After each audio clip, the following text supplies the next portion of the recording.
આપણે એક બોક્સ બનાવ્યું જેમાં 9 ચોકઠા છે. હવે એના વચ્ચેનું જે બોક્સ છે એને 1 લખશું, આ 2, 3, 4, 5, 6, 7, 8 અને 9. હવે સ્ક્વેર ઓફ 9 એટલા માટે કહેવાય છે કે આ એ બોક્સનું પ્રાથમિક માળખું છે. હવે ઘણી વખત તો આપણે આંકડા બધા આપણે નિફ્ટીના આંકડાની વાત કરતા હોઈએ તો 24,000 25,000 હોય છે, અથવા તો આપણે દિવસની વાત કરીએ તો કઈ 9 દિવસનો આખો ખેલ હોતો નથી. તો હવે આ બોક્સને આપણે એક્સપાન્ડ કઈ રીતે કરીશું? તો એક્સપાન્ડ જે છેલ્લો આંકડો છે ત્યાંથી આપણે એક બોક્સ આપણે આગળ એક આંકડો આપણે આગળ વધશું. એટલે કે અહીંયા 9 છે તો ત્યાંથી 10 11 12 13 14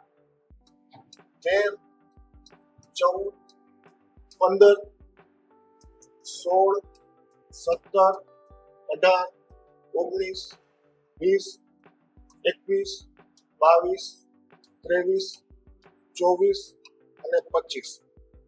હવે આ બોક્સ છે આપણે આ બધા આપણે એક્સટેન્ડ કરતા જઈએ. આ 25 આવે છે તો 25 થી અહીંથી આપણે ફરીથી આપણે આગળ વધશું અને 26. હવે મૂળ વાત આપણી આ બોક્સ બનાવવાની પદ્ધતિ. આ બોક્સને જેટલું પણ આપણે એક્સપાન્ડ કરવું હોય એટલું કરી શકીએ છીએ.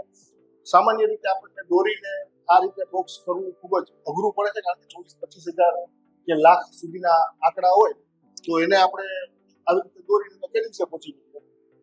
એટલે એક્સેલ શીટ આની બનાવવી જોઈએ. એક્સેલમાં આ બધી વસ્તુ સરળતાથી થઈ જાય. હવે આપણી મૂળ ચર્ચા એ છે કે આને આપણે દિવસ તરીકે કઈ રીતે મહત્વ ગણી શકીએ.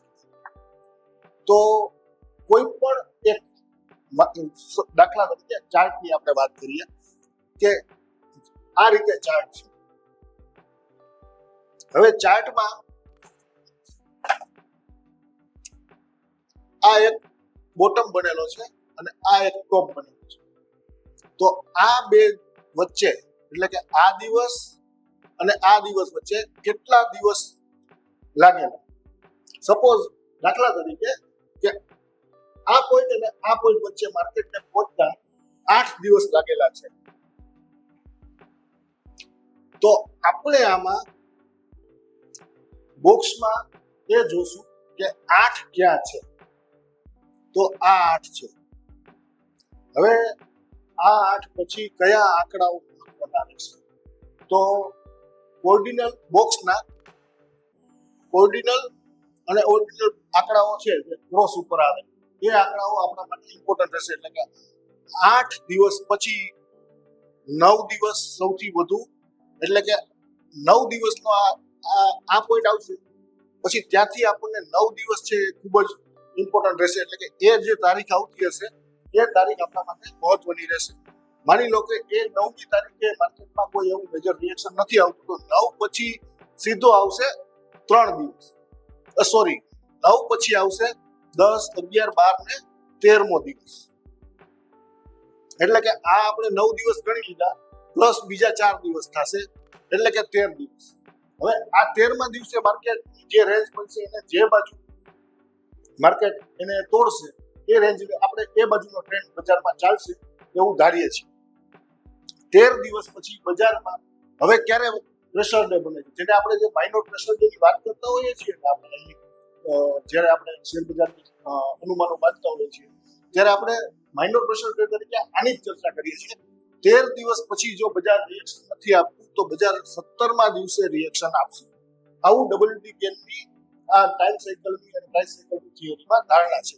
હવે આ આંકડાઓ એટલે કે આ કોર્નરના જ આંકડા શું કામ મહત્વ? તો એ મહત્વના એટલા માટે છે તો WD ગેનની થિયરીમાં 360 ડિગ્રીને ખૂબ જ મહત્વ આપવામાં આવ્યું છે. આપણી સૃષ્ટિ આખી વર્તુળાકાર ફરે છે અને તમામ બાબતો એને 360 ડિગ્રી સાથે કોઈ ફંક્શન છે એવું એવી પ્રાથમિક ધારણા સાથે આ આખી મેથડ બનેલી છે. હવે આ જે સ્ક્વેર બને વચ્ચેનો આ 0 ડિગ્રી હોય, આ 90 ડિગ્રી છે, એવી જ રીતે આ 180 ડિગ્રી છે, આ 270 ડિગ્રી છે અને આ 0 એ 360 ડિગ્રી પણ છે. તો જે આ ક્રોસમાં જે કોર્નરના આંકડા આવશે એ 45 ડિગ્રી આવશે. તો 45 ડિગ્રી ક્યાંય પણ એ છે ને સપોર્ટ અથવા રેઝિસ્ટન્સ તરીકે મહત્વનું કામ કરે છે. જે 90 360 ડિગ્રી 180 ડિગ્રી જેમ ઇમ્પોર્ટન્ટ છે એવી જ રીતે આ 45 ડિગ્રી 90 પ્લસ 45 એટલે કે 135 ડિગ્રી એ પણ એટલી જ ઇમ્પોર્ટન્ટ છે. એટલે આ આખી પદ્ધતિને આ રીતે જોવામાં આવે છે. પણ આપણે જ્યારે માઇનર પ્રેશર ડેની વાત કરીએ છીએ ત્યારે આપણે 360 ડિગ્રીનો એક આંકડાને આપણે ઇમ્પોર્ટન્સ આપીએ છીએ, પણ જે 90 ડિગ્રી 180 ડિગ્રી અને 270 ડિગ્રી એને માઇનર પ્રેશર ડે તરીકે એટલા માટે કે જ્યારે તમે નિફ્ટી ઉપર આને બેક ટેસ્ટ કરશો ત્યારે આ દિવસોમાં તમને એના ઉપર કોઈ મહત્વનું બજારે રિએક્શન આવ્યું ઓછું જોવા મળશે. પણ 45 ડિગ્રી 135 ડિગ્રી એવી જ રીતે 180 ઉપર 45 ઉમેરીએ તો 225 ડિગ્રી, તો એ ડિગ્રી ઉપર માર્કેટે સારા રિએક્શન આપેલા છે. ત્યાં માર્કેટે સપોર્ટ લીધો છે અથવા તો ત્યાં માર્કેટે રેઝિસ્ટન્સ લીધું છે એવું આપણને સામાન્ય રીતે જોવા મળે છે.